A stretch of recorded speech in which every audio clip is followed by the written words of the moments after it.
Olá, queridas irmãs, queridos irmãos, começamos mais um programa O Espírito da Letra, analisando a obra do Espírito André Luiz, através da mediunidade de Francisco Cândido Xavier. Esse é o 10º livro e hoje nós vamos terminar o capítulo que fala sobre a questão da mente. O capítulo 16, que começamos no programa passado, Mecanismos da Mente, está explicando com as experiências que os homens já fizeram, como que as ligações do perispírito com a matéria permitem que a mente se expresse. Por isso, pegue o seu livro e nós vamos continuar a fazer o mesmo procedimento. Eu faço um resumo. O resumo não é para deturpar a obra, não é para torná-la mais bobinha. Não, o resumo é para pegar o núcleo daquele subtítulo.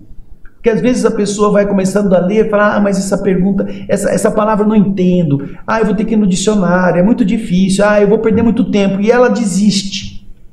Então o que nós estamos fazendo é justamente fazer você entender o que André Luiz quis dizer, e depois a gente vai para o texto original e você vai ver que dá para entender sim dessa maneira. Dá para ser uma coisa palatável, mesmo que a gente não seja biólogo, não seja físico, não seja médico, a gente consegue compreender o que os espíritos, no caso André Luiz, nos está passando. Então pegue o seu livro, pegue o seu caderno, pegue sua caneta, comece a se preparar, porque agora nós vamos para o primeiro resumo, o resumo do subtítulo, que nos compete dar continuidade para encerrarmos hoje o capítulo 16. Vamos lá? Acompanhe no slide. Sincronia de estímulos. Até então nós tínhamos visto as explicações sobre os estímulos nervosos que ficam cortados quando alguém secciona a medula neuronal do corpo físico. Aí André Luiz está explicando o quê? O córtex governa os sentidos físicos.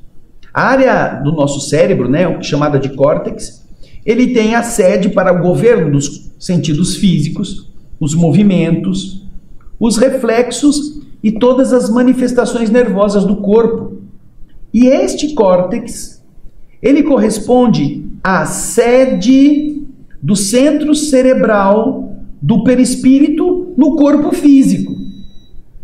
Centro cerebral do perispírito no corpo físico. Então, o córtex é a sede desse nosso chakra cerebral que está no perispírito, representado no corpo físico. Está unida à sede do centro coronário, com ela se entrosando em perfeita sincronia de estímulos, através dos quais o espírito se manifesta. Então você lembra que nós já vimos isso em capítulos anteriores, o capítulo 9, nós já vimos isso lá no capítulo 9, da conjugação entre o centro coronário e o centro cerebral. O que vem lá de cima, o coronário e o centro cerebral, que se unem lá no centro do diencéfalo, lá no tálamo, onde nós estamos com as duas sedes praticamente conjugadas. E isto é importante você recordar, porque nós vamos ver que o córtex vai estar ali como um centro cerebral e o centro coronário trabalhando juntos para espalhar todos os impulsos elétricos para o nosso organismo.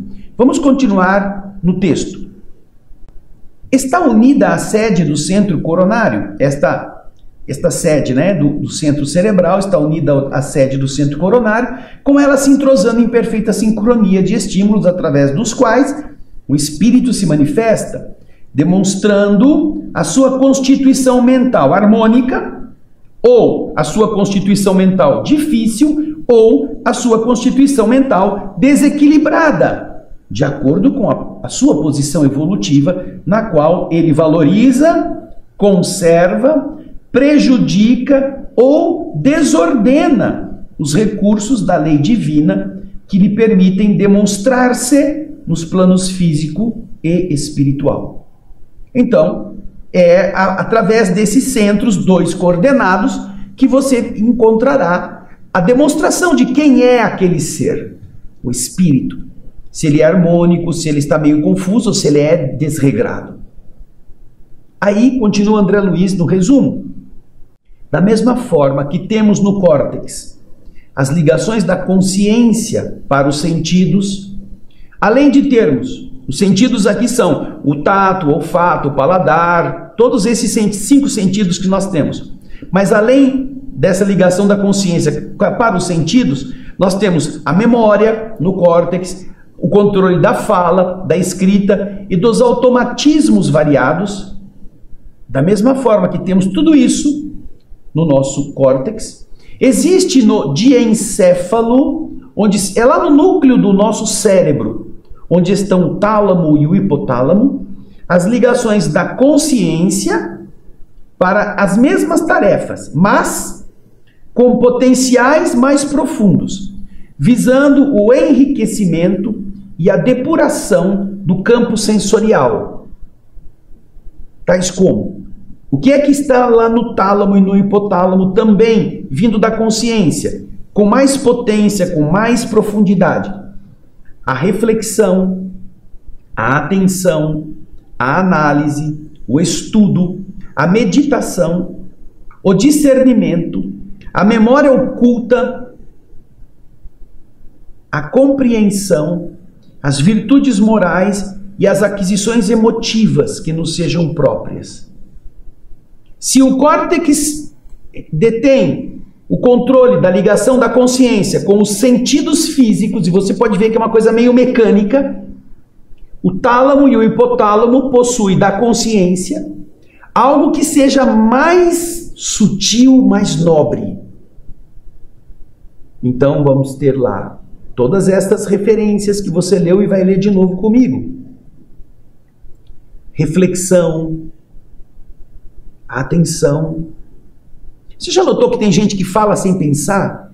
Ele está usando apenas o córtex para falar, mas não está usando o centro tálamo e hipotálamo para pensar no que vai falar. Então fala um monte de bobagem. E aí você pergunta: o que você quis dizer? Ah, não sei, não entendi.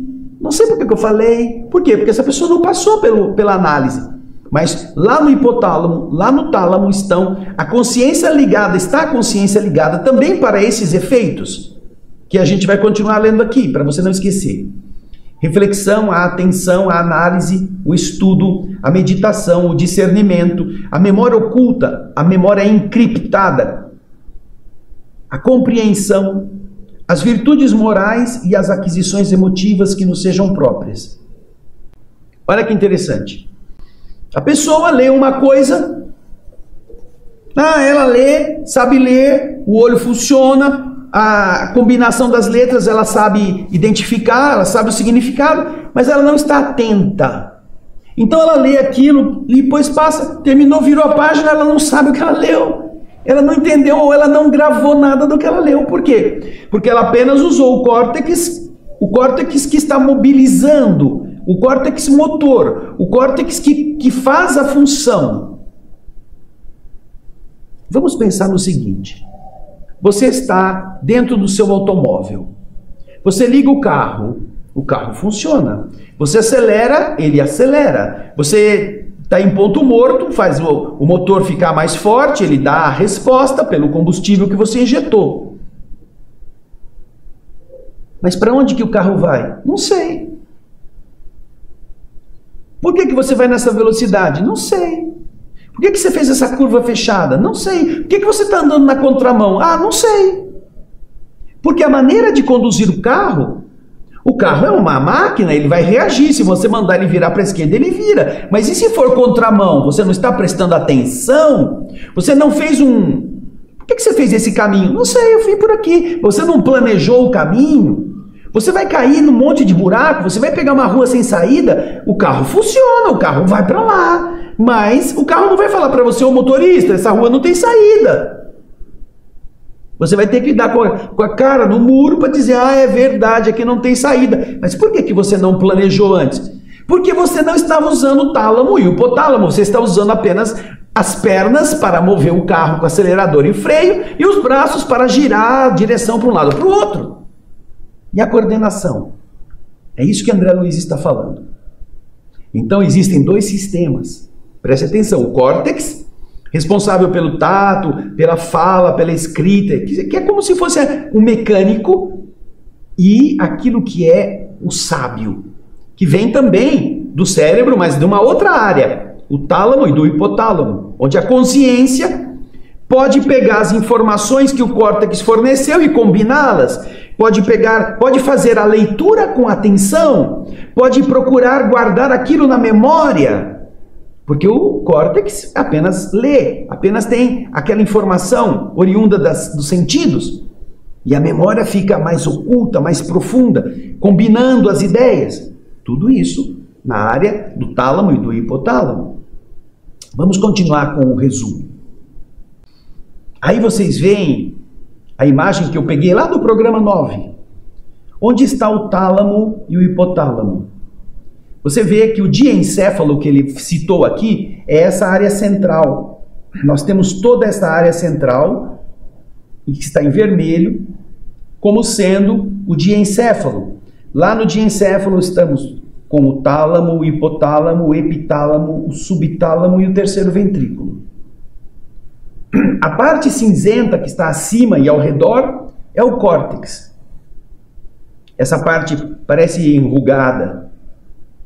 Depois vocês têm uma parte cinza mais escura, que são os ventrículos, são cavidades, onde o líquido que banha toda a coluna, toda a medula, ele também banha esta área.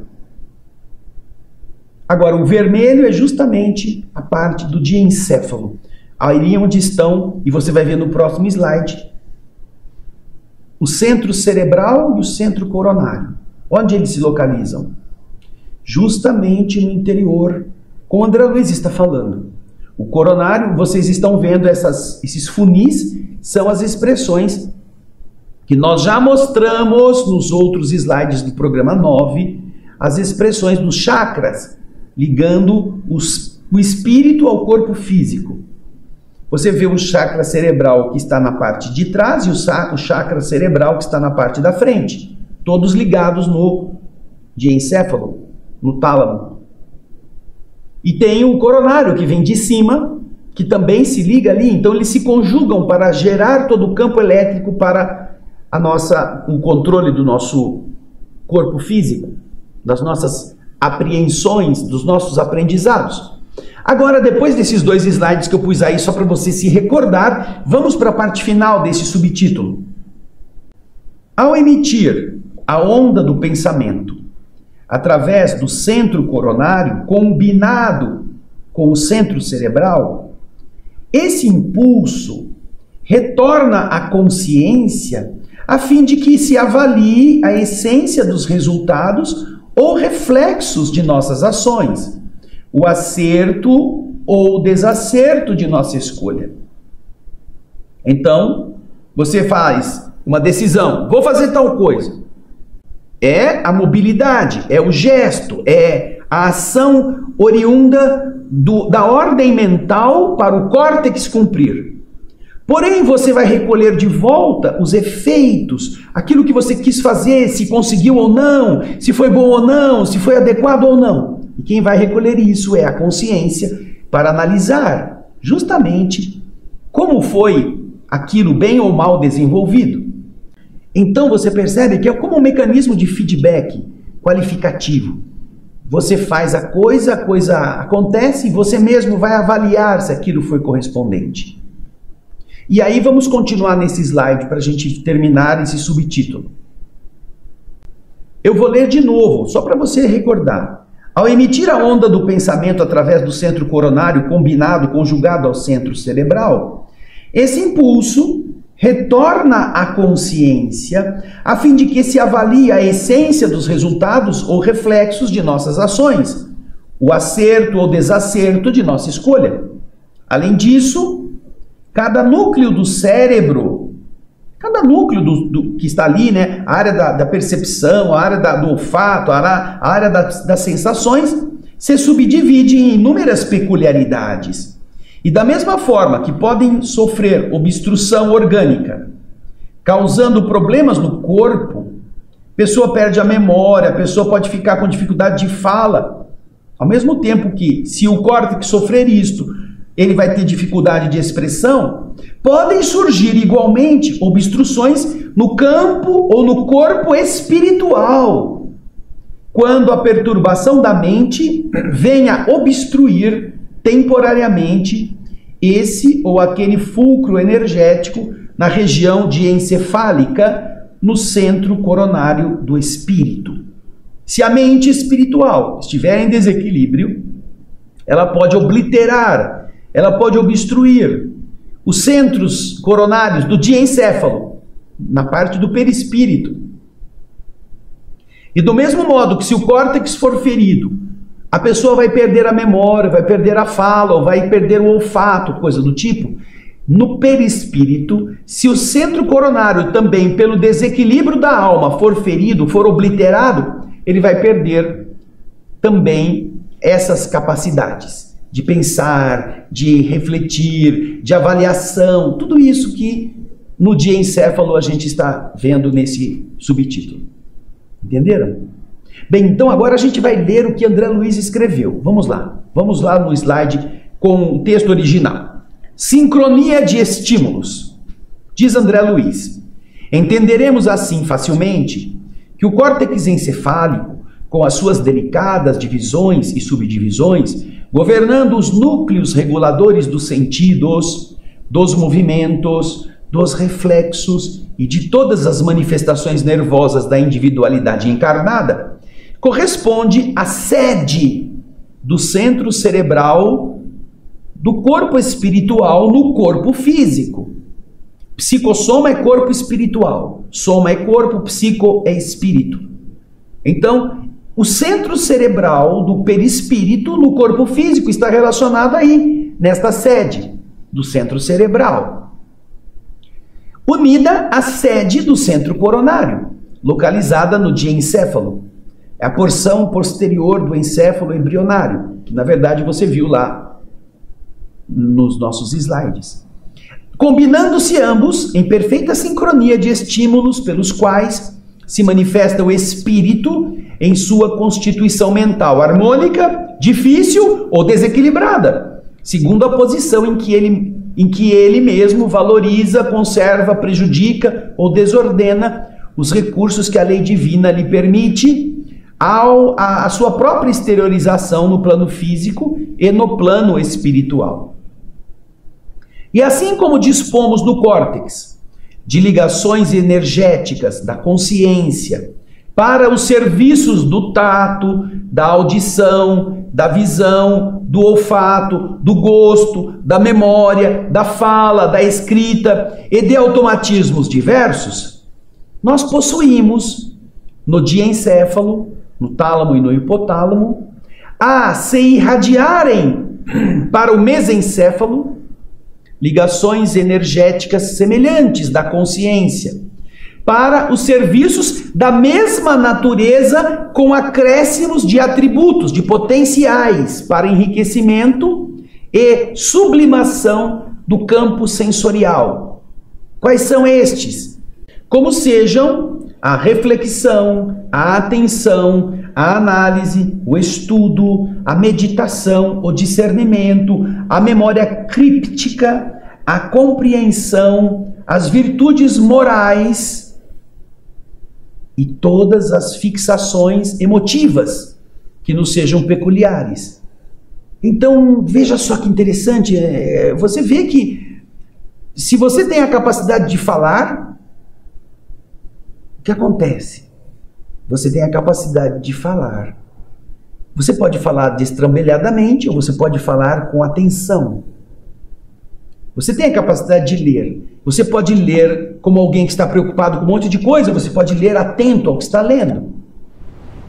E todas estas são circunstâncias enriquecidas pela consciência que potencializa, como ele disse aqui, a partir do tálamo e do hipotálamo, as ações mecânicas que a gente vai praticar na área do córtex cerebral.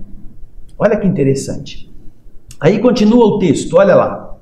Emitindo a onda de indagação e de trabalho, indagação é, por que isso? Por que aquilo? Como é que eu faço? E também a de trabalho, não, temos que fazer tal coisa. Quando a onda chega, aquilo que nos diz respeito para a gente fazer, para a gente perguntar, através do centro coronário, quando a gente emite essa onda através do centro coronário, unido ao centro cerebral, nós vamos receber de volta esta onda, em circuito de raios substanciais da nossa própria força mental.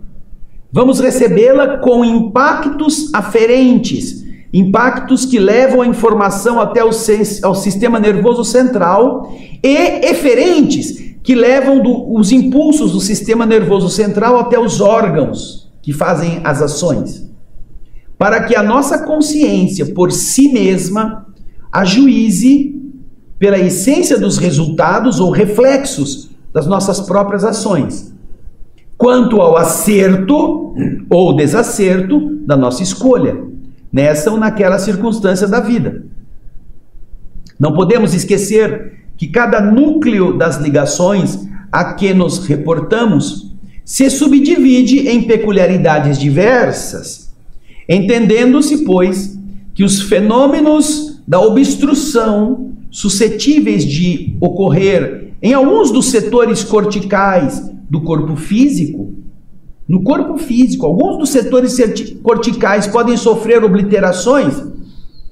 Igualmente, essas mesmas obliterações podem surgir no corpo espiritual quando a perturbação da mente é capaz de obstruir temporariamente esse ou aquele centro energético da região diencefálica no centro coronário da entidade desencarnada.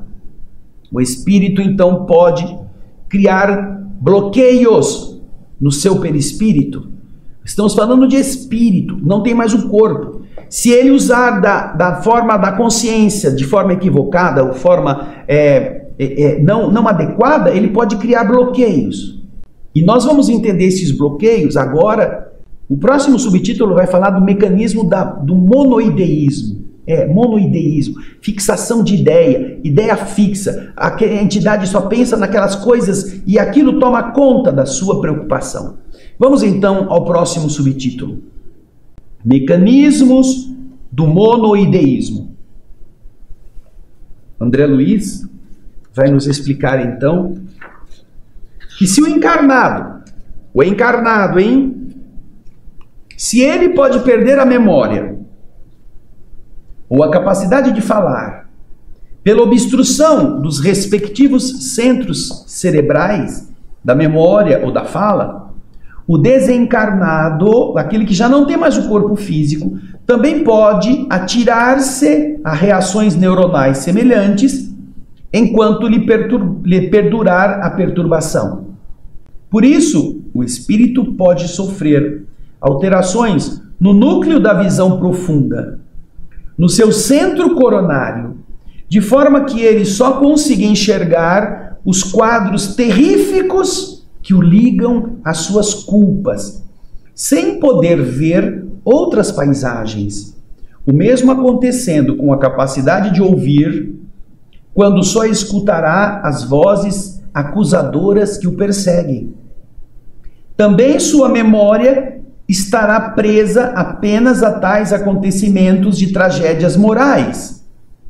Essas peculiaridades que acontecem no espírito do indivíduo, daquele que já perdeu o corpo físico, dificultam para ele o próprio reconhecimento. Quando se comunicam, quando você vai na reunião mediúnica e um espírito com esses problemas se comunica, você não consegue obter dele quem é você, qual é seu nome, quanto tempo faz que você morreu. Ele não consegue saber, porque ele não sabe se reconhecer quando eles se comunicam mediunicamente. Por quê? Pois eles permanecem estacionários no monoideísmo que prende estas entidades em recordações ou emoções específicas, coagulando ou materializando pesadelos ligados às lembranças infelizes que eles cultivam. Eles só veem aquilo, eles só escutam aquilo. Então, quando o dialogador, através do transe mediúnico, tenta obter dele alguma informação, ele não responde, ele não é coerente, ele não consegue ouvir. É difícil, às vezes, obter da entidade. Por isso que é importante o transe mediúnico, porque o transe mediúnico, através do corpo do médium, o espírito tem um avivamento das percepções. Ele é chamado a sair dele próprio. Então, É uma forma menos complicada do espírito romper esse monoideísmo. Mas às vezes precisa de 1, 2, 3 manifestações em caráter sucessivo, em dias diferentes, para ele começar a voltar a si. Mas continua André Luiz no slide. Estes pesadelos, eles não são inventados pelo espírito. Ele vai dizer, eu estou vendo monstro, eu estou vendo fulano, eu estou vendo aquela coisa que está vindo. Esses pensamentos são formados de partículas vivas da matéria mental que eles constroem, que constroem quadros vivos realmente, os quais também podem atrair outros espíritos afins, que estabelecem sociedades no mal, criando painéis apavorantes para a apreciação daquela consciência culpada pelo tempo em que ela precise, em decorrência dos seus crimes praticados. Então, o espírito que fica com a ideia presa na culpa, no remorso, no ódio, vai criar todo um aspecto visual denso, partículas do pensamento. O pensamento gera plasma sutil, plasma é matéria. Lembra disso? Lá no primeiro capítulo do livro Nos Domínios da Mediunidade. O outro livro que nós já fizemos. O pensamento gera plasma sutil. A ideia é um ser organizado, ao qual o pensamento dá forma. E a vontade dá movimento e direção. Olha só que interessante. Tudo lá no livro Nos Domínios da Mediunidade, capítulo 1. André Luiz está falando que essas entidades, elas ficam com a ideia tão fixa que ela cria todo um aparato, toda uma estrutura mental densa, que ela só vê aquilo, só escuta aquilo, só pensa nessas coisas erradas. E ela atrai entidades que gostam das mesmas coisas ou que a perseguem para fazê-la sentir essas mesmas situações de desespero pelo crime cometido. Interessante, não? Vamos agora então ao texto, o texto de André Luiz, o texto original do livro. Mecanismos do monoideísmo. Em vista disso, diz André, se a criatura encarnada pode cair em amnésia ou afasia, a perda da capacidade de falar, pela obstrução dos núcleos da memória ou da fala no seu cérebro, sem perder o equilíbrio da inteligência, por exemplo, ela continua pensando, continua agindo, mas ele não consegue falar, não consegue guardar na memória. Do mesmo modo que pode acontecer com o encarnado, a criatura desencarnada pode lançar-se a frustrações semelhantes sem perturbação total do pensamento, enquanto esta distonia se mantenha com ela. Segundo o critério idêntico, se a habilidade de um homem para manobrar um certo idioma pode terminar, pode parar numa das subdivisões do núcleo da fala, no córtex, persistindo, porém, a habilidade para lidar com outros idiomas, assim também o núcleo da visão profunda no centro coronário pode sofrer disfunção específica, pela qual um espírito desencarnado contemplará tão somente, por um tempo equivalente à conturbação em que ele se encontre, os quadros terríficos que lhe digam respeito às culpas contraídas, sem capacidade para observar paisagens de outra espécie. Escutará exclusivamente vozes acusadoras que lhe testemunhem os compromissos inconfessáveis, sem possibilidade de escutar quaisquer outros valores sonoros, quaisquer outras conversas que as façam pensar de outra forma, tanto quanto poderá relembrar, recordar apenas acontecimentos que se lhe refiram aos padecimentos morais, com absoluto esquecimento de fatos outros, até mesmo daqueles que se relacionem com a sua personalidade, motivo pelo qual se fazem tão raros os processos de perfeita identificação individual na generalidade das comunicações mediúnicas. É difícil dos espíritos se identificarem completamente, com perfeição, quando se manifestam por médiuns. Por quê? Porque eles estão muitas vezes perturbados, com entidades dementadas ou sofredoras. Nestes casos, não conseguem se manifestar, o médium não consegue captar, não consegue sentir o que é aquele espírito.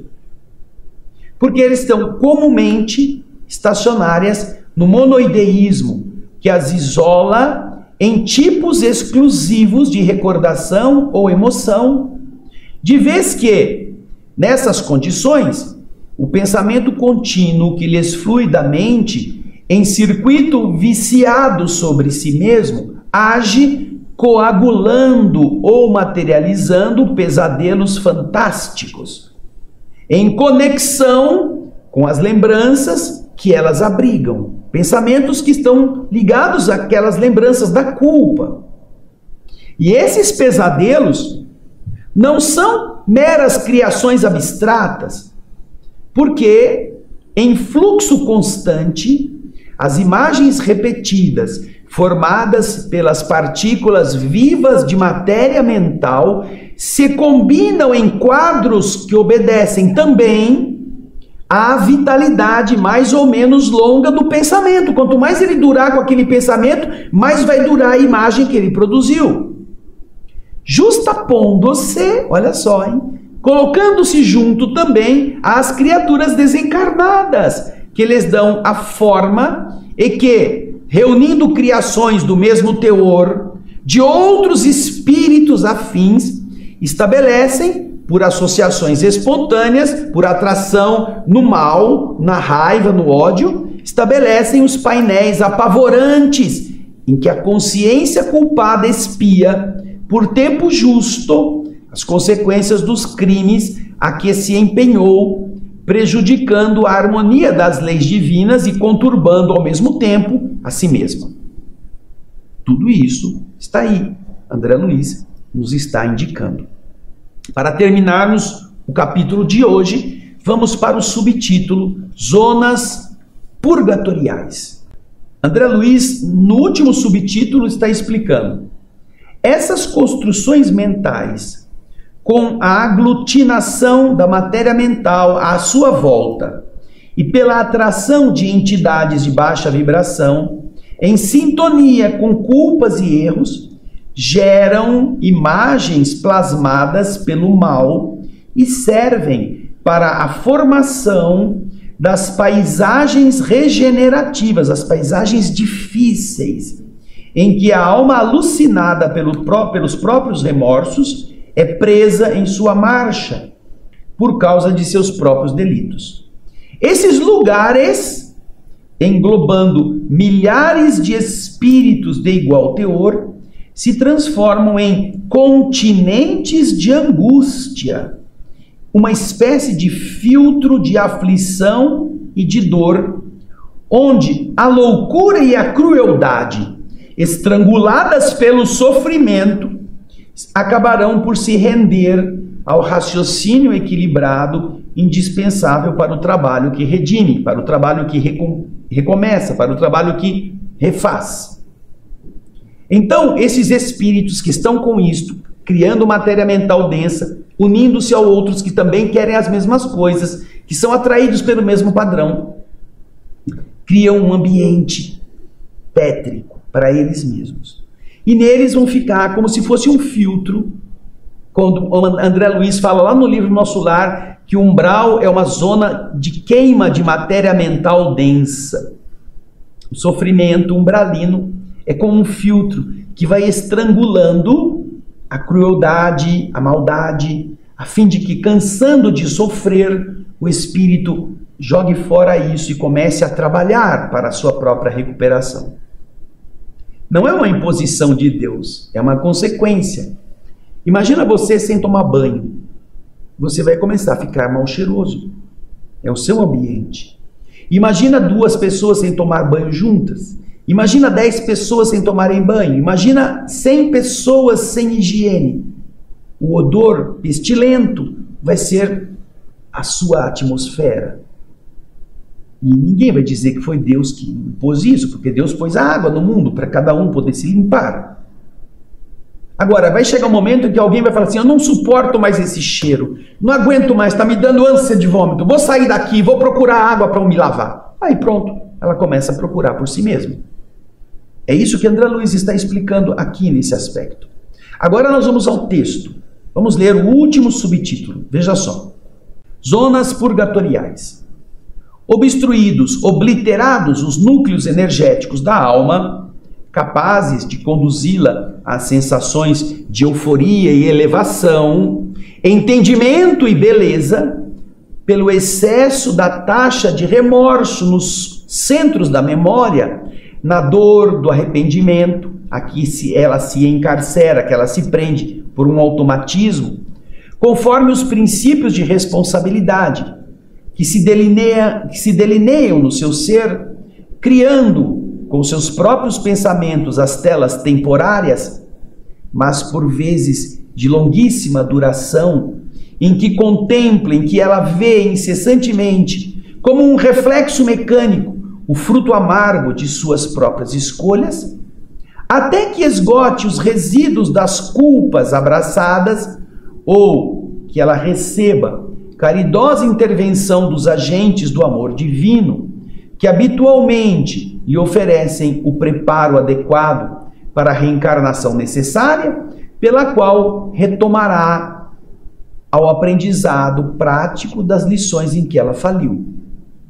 É dessa forma que os suicidas, com agravantes à frente do plano espiritual, como também os delinquentes de variada categoria, padecem por largo tempo a influência constante das aflitivas criações mentais deles mesmos. A elas aprisionados pela fixação monoideica, a fixação da ideia única de certos núcleos do corpo espiritual, em prejuízo de outros que se mantêm mal utilizados, mal baratados e oclusos, bloqueados.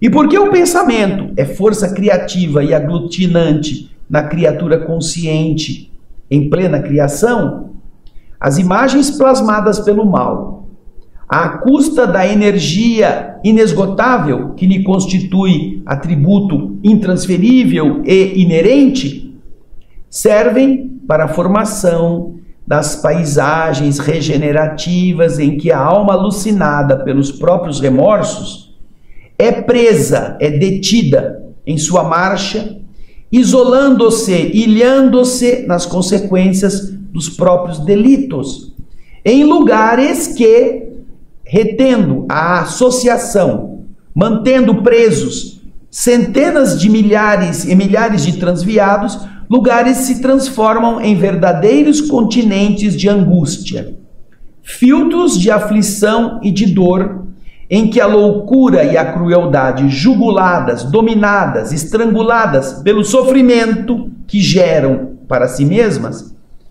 se rendem lentamente ao raciocínio equilibrado para a readmissão indispensável ao trabalho remissor, ao trabalho reparador. Com isso tudo nós aprendemos que esses ambientes chamados umbralinos, trevosos, ambientes densos que os espíritos descrevem nas obras mediúnicas, são consequência da mente construindo o mal, com pensamentos de culpa, que geram uma densidade bastante negativa para ela mesma. Você vai procurar lá no livro, nos domínios da mediunidade, eles estão numa instituição, numa região densa, você vai ver tempestades de, parece piche vaporizado, coisas assim mais densas, no meio das quais são arrastados em turbilhão rostos e espíritos, entidades que estão ali presas a essas construções. E isso acontece no mal como acontece no bem. Nossa mente produz matéria. E com isso nós estaremos entendendo como é importante nós não darmos espaço ao pensamento ruim, ao pensamento negativo. Assim você se prepara para você nesta vida não precisar passar por essa situação. Porque para essa situação só irão os espíritos que estiverem culpados, se acusando, carregando coisas erradas no fundo da sua consciência, porque eles não conseguem escapar de si mesmos. Pense nisso. Na próxima semana a gente vai para um capítulo interessantíssimo, falando sobre a mediunidade e o corpo espiritual. Mediunidade e o perispírito, capítulo 17. Você poderá já ir lendo, não fica esperando não. Mas semana que vem a gente vai tratar desse outro tema. Estamos chegando no final da primeira parte. Eu agradeço muito a sua participação, suas mensagens, seus compartilhamentos, que são muito úteis para outras pessoas descobrirem também esta obra maravilhosa. E apesar de parecer difícil, quanta coisa a gente já pode aprender juntos, não é mesmo? Obrigado pelo seu carinho, pela sua audiência. Até o próximo. O Espírito da Letra e muita paz.